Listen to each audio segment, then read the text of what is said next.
ناظرین کرام، موسیٰ سعید آپ کی خدمت میں حاضر ہوں۔ کرپشن کے واقعات، حکمران اشرافیہ کی گروہی لڑائی اس حوالے سے تو بہت مفید ہے کہ عوام کو ان واقعات کا، المناک واقعات کا علم ہو رہا ہے کہ ہمارے ہاں حکمران کتنے کرپٹ رہے ہیں۔ وہ ایک کمپنی جو کہ کرپشن کی تلاش کے حوالے سے سرگرم تھی، اس کے چیف نے بھی بڑے انکشافات کیے ہیں، اور فوجی جنرل مشرف کے بارے میں بھی کہ وہ کس طرح مصلحت پسند اور پھر سہولت کار بن گئے، بلکہ اپنی حکومت میں شامل کیا انہوں نے کرپٹ لوگوں کو۔ کتنی خوفناک باتیں ہیں۔ لیکن میں جو آج آپ سے گفتگو کرنے جا رہا ہوں اور آپ کی خدمت میں جو میں واقعہ پیش کر رہا ہوں، وہ اس حوالے سے کہ میں ایک سیاسی کارکن اور سیاست کا طالب علم ہونے کے حوالے سے سیاست میں بہت سے ایسے انہونے واقعات ہو جاتے ہیں جو کہ انہونے ہوتے ہیں، لیکن ہوتے ہیں۔ پاسا پلٹ جاتا ہے۔ خود ایسا ہی ایک واقعہ بائبل میں بیان کیا گیا ہے، حضرت سلیمان علیہ السلام کی بادشاہ بننے کا جانشینی کے حوالے سے، جبکہ ان کے سوتیلے بڑے بھائی نے یہ خبر پاتے ہی کہ حضرت داؤد وفات پا گئے ہیں، اپنی بادشاہت کا اعلان کر دیا تھا، اور لوگوں نے بادشاہ تسلیم بھی کر لیا تھا۔ لیکن حضرت داؤد کے ایک ایڈوائزر اور دینی رہنما نبی ناتن نے، دونوں نے مل کر اس گیم کا پاسا پلٹ دیا، اور اس کے نتیجے میں وہ جو حضرت سلیمان کا ستیلا بڑا بھائی تھا وہ بادشاہ بنا، وہ گرفتار ہوا، اور حضرت سلیمان علیہ السلام نے، اور پھر ان کی دانش کی باتیں بائبل میں تو ایک تمثیل کے نام سے ایک باقاعدہ باب ہے، ایک باب ہے بہت بہت امپورٹنٹ، اس میں بڑی خوبصورت باتیں ہیں اس زمانے کے حوالے سے جو کہ آج بھی لیسنیبل ہیں۔ تو میں انہونی کی بات کر رہا تھا، تو آج جو ٹاپک میں انہونا پیش کر رہا ہوں، اگرچہ وہ ہو نہیں سکا لیکن ہو سکتا تھا، میں اسی حوالے سے آپ کی خدمت میں پیش کرتا ہوں کہ آپ بھی ایک طالب علم کی حیثیت سے اس ڈیبیٹ میں حصہ لیں گے اور اس پر غور و فکر کریں گے کہ کیا یہ پاسبل تھا، اس کے امکانات تھے، ہو سکتا تھا، جس میں کہ میں بھی ایک چھوٹا موٹا میرا کردار رہا اور میں نے مشورہ دیا۔ وہ کیا کہ صاحبزادہ احمد رضا قصوری، جن کی ایف آئی آر پر ذوالفقار علی بھٹو کو سزائے موت دی گئی، کہ وہ ذوالفقار علی بھٹو کے سیاسی جانشین بن سکتے تھے۔ پہلے تو ناظرین کرام میں بیان کرنا چاہوں گا احمد رضا قصوری صاحب کی بات۔ احمد رضا قصوری اپنے باپ کے قتل کے بعد، اپنی ایف آئی آر درج کروانے کے بعد، پھر ایک موقع ایسا آیا جب ذوالفقار علی بھٹو خاصے مستحکم ہوئے پرائم منسٹر، تو صاحبزادہ احمد رضا قصوری نے بیگم نصرت بھٹو سے ملاقات کی، خاتون اول سے، اور پارٹی میں شامل ہوئے۔ جب وہ پارٹی میں شامل ہوئے، اس کے 2-3 روز کے بعد میری ان سے ملاقات ہوتی ہے ایم این اے ہاسٹل میں، اسلام آباد میں۔ میں سیڑھیاں چڑھ رہا تھا اپنے ایک دوست کے پاس جو میرے شاگرد تھے، اور مینورٹی کے حوالے سے وہ ایم این اے جو تھے وہ بنائے گئے تھے، میں ان کے پاس مہمان ٹھہرا ہوا تھا۔ احمد رضا قصوری سیڑھیاں اتر رہے تھے، میں سیڑھیاں چڑھ رہا تھا۔ میں نے ہیلو کیا احمد رضا کو اور مبارکباد دی، اور میں نے کہا یار تم منسٹر بن رہے ہو، تو یہ بات کہہ کے میں اپنے کمرے میں چلا گیا. اس نے مجھ سے پوچھا کہاں ٹھہرے ہوئے ہو. میں نے بتایا کہ فلاں. تو تھوڑی دیر کے بعد ہی دروازہ میرا ناک ہوا. تو احمد رضا جو تھے وہ موجود تھے اور وہ مجھے لے کر اپنے کمرے میں چلے گئے. وہ بھی ہاسٹل میں ہی ٹھہرے ہوئے تھے. تو مجھے وہ قریدنے لگے کہ تم نے یہ خبر کہاں سے سنی ہے، کیونکہ وہ بھی بہت متبنی تھا، جس سے اس کی شدت شوق کا آپ اندازہ کر سکتے ہیں کہ وہ منسٹر بننا چاہتے تھے. تو باتیں ہوئیں اس کے بعد پھر، لیکن ذوالفقار علی بھٹو نے انہیں منسٹر نہیں بنایا،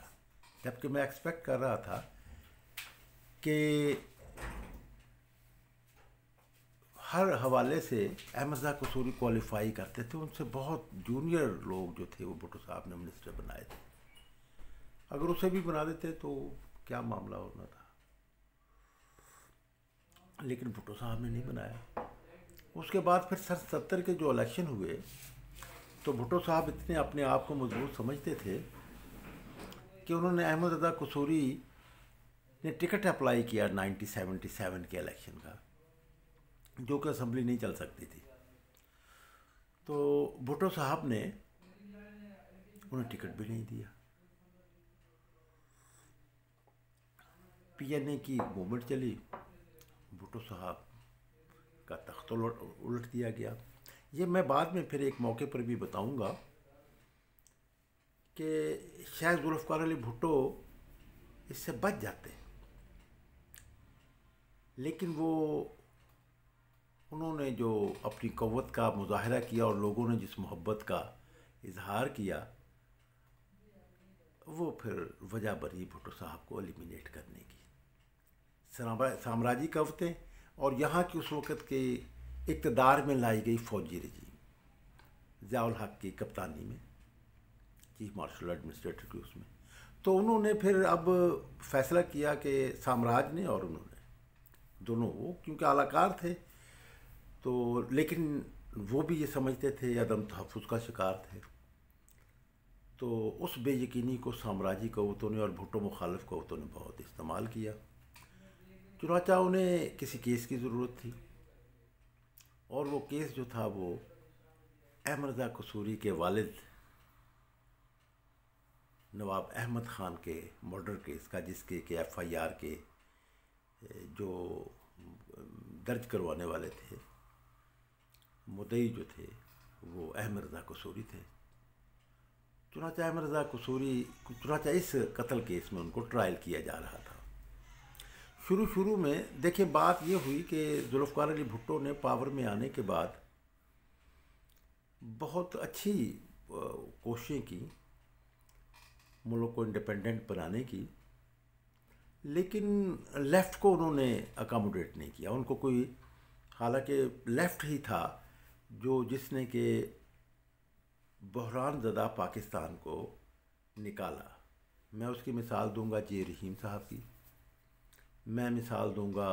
ڈاکٹر مبشر حسن کی، میں مثال دوں گا خورشید حسن میر کی. اس میں آپ میاں محمود علی قصوری کو بھی ابتدا میں شامل کر سکتے ہیں. لیکن ایک ایک کر کے سب بھٹو صاحب کی حکومت سے آف ہوتے چلے گئے یا آف کر دیے گئے. میں سمجھتا ہوں کہ کر دیے گئے، ایسے حالات پیدا کیے گئے کہ وہ چھوڑ گئے. تو پہلے ہی پیپلز پارٹی کے پاس، اب بھٹو صاحب کی میں سمجھتا ہوں کہ یہ مجبوری تھی کہ وہ جو قوتیں انہیں لائی تھیں وہ انہیں مطمئن کرنے کے لیے بائیں بازو کے لوگوں کو وہ کرٹیل کر رہے تھے، ہٹا رہے تھے. میرا ہیرو تھا، لیکن میں پھر بھی کہ اس کی بھی مجبوریاں سمجھتا ہوں، کیونکہ ہمیں پریگمیٹک ہونا چاہیے کہ کیسے اس میں ایٹماسفیئر میں انہیں پاور ملی. لیکن وہ پھر بھی کوشش کر رہے تھے. لیکن سامراجی قوتیں اس سے بھی مطمئن نہیں تھیں. ہمارے لوگوں کو، مثلا اب آپ دیکھیں کہ 3 دفعہ میں نظر بند کیا گیا بھٹو صاحب کے زمانے میں. تو اور مختار رانا تھا، معراج محمد خان تھے، کتنے لوگ ایسے ہی وہ ہوئے. تو وہ ایک کہلاتا میں، لیکن اس کے باوجود میں، کیونکہ بھٹو میرا ہیرو تھا، تو بھٹو صاحب کو جب آف کیا گیا اور ان کے خلاف یہ ٹرائل شروع کیا گیا، تو میں تو باوجود مار کھانے کے بھٹو صاحب کا بہت حامی تھا. بالکل ایسے ہی ناظرین کرام جیسے کہ میں پاکستان کی فوج کا آج بھی بہت حامی، آج میں بہت زیادہ حامی ہوں۔ ضیاء الحق کے زمانے میں مجھے بہت مارا گیا، 3 سال تک مجھے شاہی قلعے میں نظر بند رکھا گیا، 3 سال، اس لیے کہ میں جہاد افغانستان کے خلاف تھا۔ میں اس بات کے خلاف تھا کہ ہم مداخلت ہمیں نہیں کرنی چاہیے، یہ تو ایکسیلنٹ موقع ہے، انقلاب آ گیا ہے افغانستان میں، تو پاکستان کی تو بہت اہمیت ہو جائے گی اس خطے کو لوٹنے والی قوتوں کو۔ پاکستان تو کارنر سٹون بن گیا تھا امپیرلزم کے لیے، gateway of the socialism بن گیا تھا، اتنا اور درندگی کے ساتھ ہمیں رکھا گیا، بہت درندگی کے ساتھ۔ لیکن آپ دیکھیں کہ باوجود اس بات کے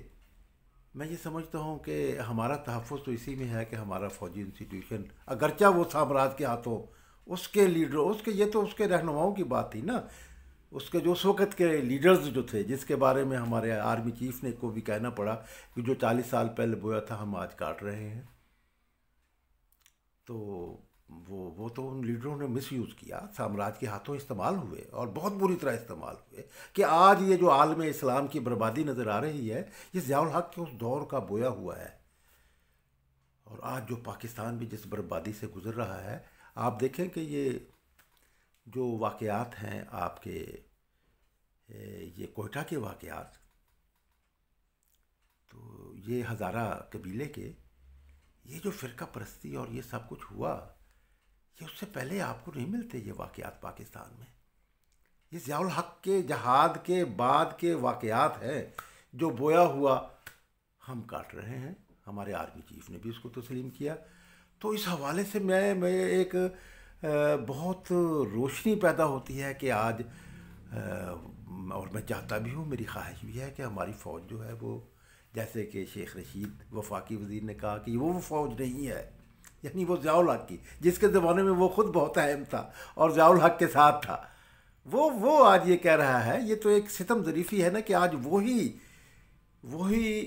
ایلیٹ جو کہ سامراج نے ضیاء الحق کے ذریعے پیدا کروائی تھی، وہ آج بھی پاکستان پر حکمرانی کر رہی ہے۔ اس لیے یہ معاملات حل نہیں ہو رہے، اس لیے پاکستان کی ریاست آگے نہیں چل پا رہی، کہ ان کی تربیت تو اس کی وہ ہوئی، وہ کیسے وہ کر سکتے ہیں، بائیں بازو کو تو یہ مارتے رہے۔ لیکن میں جو واقعہ اہم بات آپ کو بتانا چاہتا ہوں، جو کہ آج شیئر کرنا چاہتا ہوں، کہ احمد رضا قصوری ذوالفقار علی بھٹو کا سیاسی جانشین بن سکتا تھا، یہ ایک انہونی بات، کیسے بن سکتا تھا، یہ میں آپ دوستوں کی خدمت میں اس حوالے سے پیش کر رہا ہوں کہ آپ بھی اس پر تدبر کریں گے، غور کریں گے، اور پھر مجھے فیڈ بیک بھی کریں گے۔ وہ کیسے بن سکتا تھا میں آپ کو بتاتا ہوں۔ میں تو اس کے باوجود کہ ذوالفقار علی بھٹو نے مجھے مارا، لیکن میں سمجھتا تھا کہ لیکن یہ عالم اسلام کی ضرورت ہے، پاکستان کی ضرورت ہے، اور بھٹو جیسا آدمی ضائع نہیں ہونا چاہیے۔ ٹھیک ہے کہ مجھے اس نے 3 بار مجھے پاور میں حصہ دینے کی، شریک کرنے کی، مجھ سے کام لینے کی بجائے مجھے وہ جیل میں منظر بند رکھا، 3 دفعہ مجھے وہ کیا گیا، تو غصہ تو بہت تھا، لیکن میں یہ سمجھتا ہوں کہ نہیں، ایک اس کے اب غصہ تو مجھے، یہ ضیاء الحق نے جو مجھے مارا تو مجھے بھی اس کے بہت ہے، لیکن اس میں فوج کا کیا قصور ہے، بس وہ تھے، ایک ڈسپلنری فورس ہے، اور آج اگر اچھے لوگ ہیں تو مجھے چاہیے کہ میں اس کے بارے میں صحیح فیصلے کروں، اور میں اپنے انسٹیٹیوشن کو بچاؤں جو کہ پاکستان کے لیے بہت ضروری ہے، تو اس کی حمایت کروں۔ تو یہ میرا ایک موقف رہا۔ بائیں بازو کے کچھ لوگ مجھے پسند نہیں کرتے اس حوالے سے، نہیں کریں، ان کو اختلاف ہے، ان کو حق حاصل ہے، لیکن میں ان کو کہتا ہوں کہ نہیں، اس حوالے سے بھی سوچیں آپ۔ سی پیک اور جو امریکہ اور انڈین اسٹریٹجک پارٹنرشپ ہے، اس میں جو تضادات ہیں، اس کے حوالے سے ہمیں سوچنا چاہیے، اور ہمیں ایک انڈیپینڈنٹ پاکستان کا یہ جو چانس پیدا ہو رہا ہے اس کو اویل کرنا چاہیے۔ تو ناظرین اکرام، میں یہ بتا رہا تھا کہ وہ کیسے،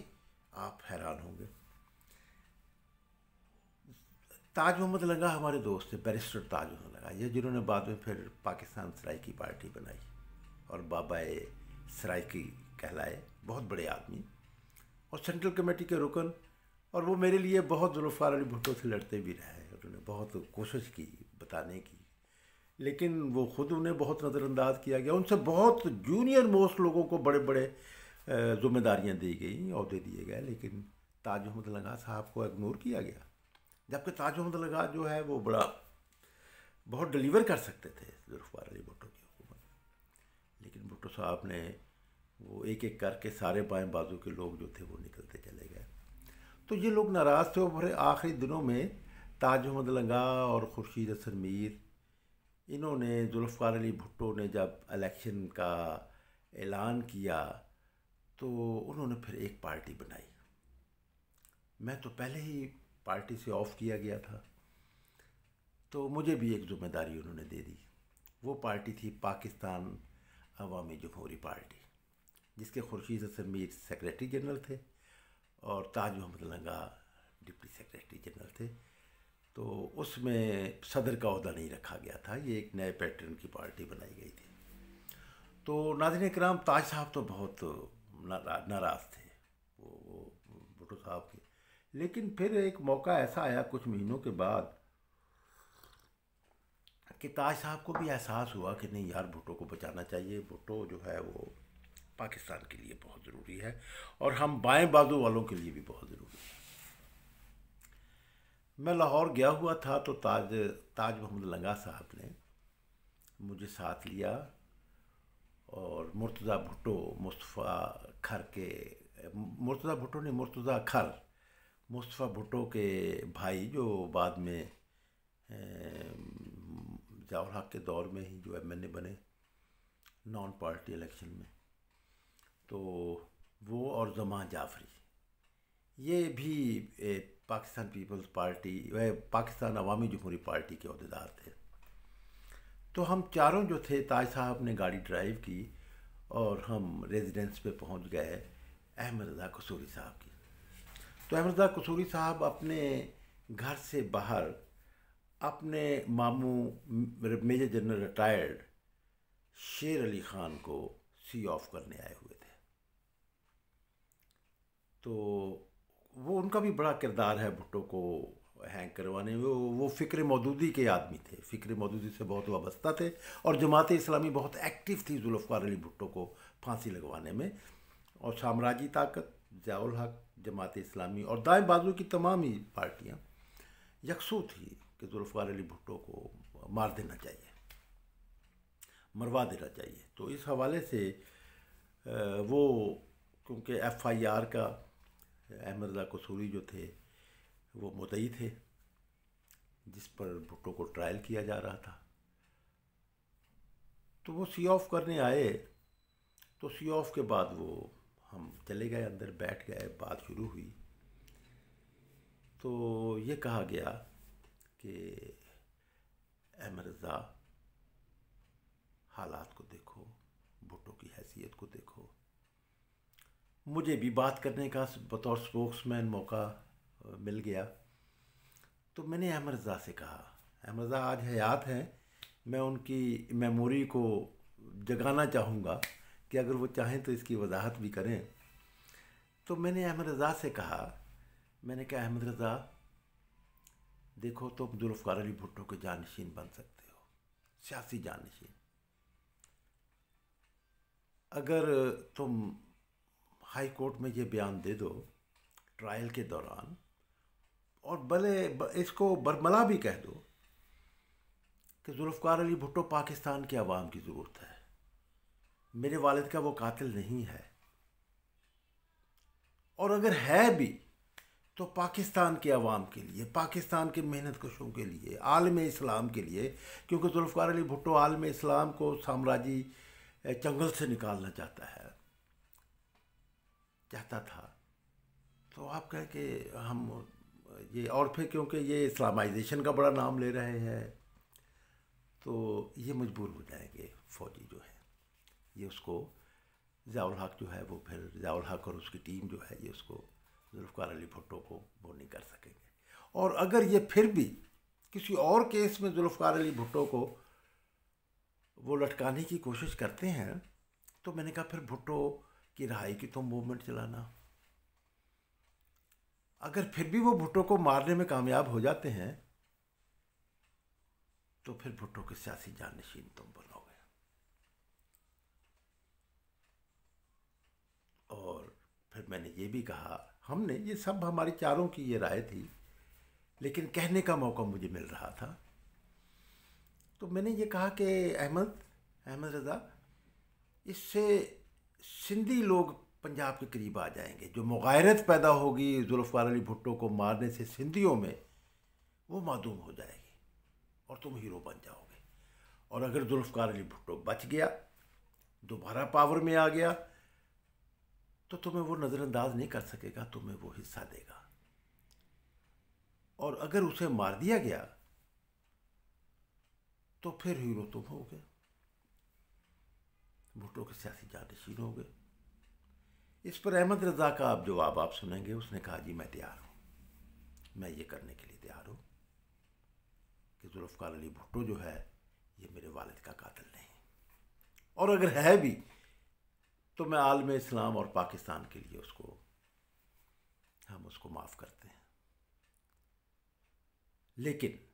ایک شرط ہے۔ ہم نے کہا جی وہ کیا شرط ہے؟ اس نے کہا وہ شرط ہے کہ بیگم صاحبہ میرے گھر آ جائیں، اور وہ بس آ جائے، کچھ نہ کہیں، میں کہوں گا میری بہن آ گئی اور ہم نے معاف کر دیا ہے اور ہمارا قاتل بھٹو نہیں ہے۔ میں تو یہ بات کہہ کر پھر بہاولپور آ گیا۔ پھر میرا رابطہ ہوا تو مجھے تاج محمد لنگا صاحب نے بتایا کہ بیگم صاحبہ کو یہ بات پہنچائی گئی تھی، بیگم نصرت بھٹو صاحبہ کو۔ تو بیگم نصرت بھٹو صاحبہ نے اس پر تھوڑا سا سوچا اور کہا کہ احمد رضا قصوری میرے جانے کو ایکسپلائٹ کرے گا، وہ کہے گا دیکھا یہ قاتل کی بیوی تھی اور اپنے خاوند کو بچانے کے لیے آ گئے ہیں، اس لیے مناسب یہ ہوگا کہ وہ پہلے یہ بیان دے دے اور پھر میں شکریہ ادا کرنے اس کے پاس چلی جاؤں گی۔ اب بیگم صاحبہ کی بھی بات درست تھی۔ اب اس بات کا جو تھا وہ ضیاء الحق کو پتہ چل گیا، اس کی ٹیم کو پتہ چل گیا، اور انہوں نے اپنے جو نوابزادہ شیر علی خان تھے، جو کہ یحییٰ خان کے کیبنٹ میں وزیر اطلاعات تھے اور جماعت اسلامی کے سب سے بڑے مربی تھے، تو اس کے ذریعے انہوں نے احمد رضا قصوری کو کنٹرول کیا، اور اس طرح یہ تو ناظرین کرام ایسے واقعات ہو جاتے ہیں۔ اب آئندہ کی نشست میں یہ بتاؤں گا کہ محمد حنیف رامے صاحب بھی ذوالفقار علی بھٹو کے جانشین بن سکتے تھے، لیکن وہ کیا واقعہ، وہ میں آئندہ نشست میں آپ سے شیئر کروں گا، جو کہ حنیف رامے صاحب کے بہت ہی انتہائی قریبی دوست راجہ منور صاحب نے مجھے سنایا تھا۔ وہ بھی اسی طرز کا ہے۔ پولیٹکس میں ایسے واقعات ہو جاتے ہیں، تو اس میں یعنی وہ کہا تو یہ جاتا ہے کہ ہر چیز کے دو پہلو ہوتے ہیں، لیکن جواہر لال نے بالکل ٹھیک کہا تھا کہ 2 نہیں 6 پہلو ہوتے ہیں، اس سے بھی زیادہ بہت سے پہلو ہوتے ہیں۔ تو ناظرین کرام میں نے ایک تاریخی واقعہ آپ سے اس حوالے سے شیئر کیا ہے کہ ہم لوگ جو عوام میں جو پولیٹیکل ورکرز کے، یہ میں نے واقعہ پولیٹیکل ورکرز کے لیے خاص طور پر سیاسی اسٹوڈنٹس کے لیے، سیاسیات کے اسٹوڈنٹس کے لیے یہ میں نے سامنے رکھا ہے، اور پریکٹیکل جو سیاست کرتے ہیں تاکہ مختلف پہلوؤں سے وہ ہوں۔ میں حضرت سلیمان علیہ السلام کی جانشینی کا بھی واقعہ بتانا چاہتا ہوں ایک موقع پر، لیکن ایک بات میں ضرور چاہتا ہوں، اگر آپ میری اس سے مجھے فیڈ بیک ملے گی، میں دیکھیں میں تو اس بات پہ بلیو کرتا ہوں کہ میں کچھ نہیں جانتا، ہاں صرف اتنا جانتا ہوں کہ میں کچھ نہیں جانتا، میں صرف اتنا، لیکن وہ جاننے کے ایک عمل سے کہ ہم لوگ بھی تو سوچتے ہیں پھر نیشنل ایشوز پہ بھی کہ ہماری سوچ کیا رہی، کیسے رہی۔ جیسا کہ میں نے پچھلے دنوں بتایا تھا کہ سپریم کورٹ نے، اگرچہ وہ بظاہر امبیرسنگ پوزیشن والا واقعہ تھا، فیصلہ تھا سپریم کورٹ آف پاکستان کا، جو ہمارے آرمی چیف کو جو تھا اس کے بارے میں جو توسیع مدت جو دی گئی، اس کے قانون کے بارے میں کہ کوئی قانون نہیں ہے، اگرچہ اس پر ایسے ماضی میں ہمارے وزیر اعظم پر عمل کرتے رہے ہیں، توسیع دیتے رہے ہیں، لیکن اس بار یہ کیوں اٹھایا گیا، اس کے پیچھے کیا عوامل ہو سکتے ہیں؟ تو میں ان عوامل کے ساتھ اس واقعے کو دوبارہ آپ کی خدمت میں پیش کروں گا۔ تو ایسے واقعات ہوتے ہیں۔ تو یہ واقعہ جو ہے کہ احمد رضا قصوری جو ہے یہ ذوالفقار علی بھٹو کے جانشین بن سکتے تھے، سیاسی جانشین، لیکن اور پاکستان جو ہے وہ ایک نئی تاریخ ہوتی۔ ایسے واقعات ہوتے ہیں جو کہ موڑ کسی دوسری طرف چلا جاتا ہے۔ بالکل ایسے ہی کہ اگر افغانستان کا سوشلسٹ انقلاب کامیاب ہو جاتا تو پاکستان یہاں کھڑا ہوتا، یہاں پر سرمایہ داری ہی نظام ہوتا، لیکن سامراجی قوتیں جو یہاں سے ٹریلین آف ڈالرز لے جاتی ہیں لوٹ کر، وہ اپنے مفادات کو، جیسے صدر نکسن نے کہا تھا کہ ہمیں ٹالنا چاہیے، لیکن بس ہمارے مسلمانوں کے مقدر میں، اسے آپ مقدر کی بات ہی کہیں گے، کہ تاریخ نے ایک اور ریورس لگ گیا۔ مذہبی فنڈامنٹلزم مقابلے میں پاکستان میں جہاد افغانستان کے لیے اسلامک فنڈامنٹلزم پیدا کرنا ضروری تھا۔ اس نرگسیت کے حوالے سے دیکھیں کہاں کہاں ٹریول کر گیا۔ انڈیا میں جو سیکولر اسٹیٹ کی طرف بڑھ رہا تھا وہ اس سے ڈاؤن ہو کر ہندوتوا پر آ گیا۔ وہاں پر مسلمانوں کا، آپ دیکھیں میانمار میں کیا ہوا، میانمار میں کہ ایک بدھسٹوں نے، وہ افغانستان میں جو ایک بدھا کی مورتی کو تباہ کیا تھا خلیفہ عمر کی حکومت نے، اس کے ریئیکشنز پھر وہاں بھی گئے، اور وہاں پر مسلمانوں کے ساتھ کیا ہوا، اور آج ہم کس حالت میں ٹھہرے ہوئے ہیں۔ تو یہ سب کچھ بس ایسے واقعات ہیں جو کہ تاریخ پھر کہیں سے کہیں رخ موڑ جاتی ہے، لیکن پھر تاریخ کبھی اپنے آپ کو ریکٹیفائی بھی کرتی ہے، درست بھی کرتی ہے، آگے بڑھنا جو ہے۔ تو میں اسی حوالے سے کہ ہمیں، کیونکہ تاریخ کو ہم آگے بڑھانے والے لوگوں میں شامل ہیں، اور ہم اس تاریخ کو بڑھانے کے لیے ہم چاہتے ہیں کہ لوگوں میں جو سوچنے کے عمل کو جو روکا سامراجی قوتوں نے، اسے ہم دوبارہ سٹارٹ کریں۔ تو میں آپ میں سے ہوں، اور آپ کے فیڈ بیک سے میں روشنی حاصل کرنا چاہتا ہوں۔ اب اس حوالے سے میں ایک آپ سے گزارش ضرور کروں گا کہ اگر میری باتیں آپ کو پسند آئیں تو ان کو شیئر کیجیے، میری ویڈیو کو شیئر کیجیے، اور میں ابھی وہ لوازمات پورے نہیں کر پا رہا، لیکن چاہتا ہوں کہ بہت اچھے قسم کا میں چینل دوں آپ کی خدمت میں، جو کہ ایک ڈبیٹنگ سینٹر بھی ہو جائے عوام کا، ایک منفرد انداز میں۔ ابھی تو یہ بس ایک سلسلہ شروع کیا ہے، مجھے آپ کی سرپرستی کی بھی ضرورت ہے۔ اگر آپ مناسب سمجھیں مجھے کہ میں آپ کے اس معیار پہ پورا اترتا ہوں،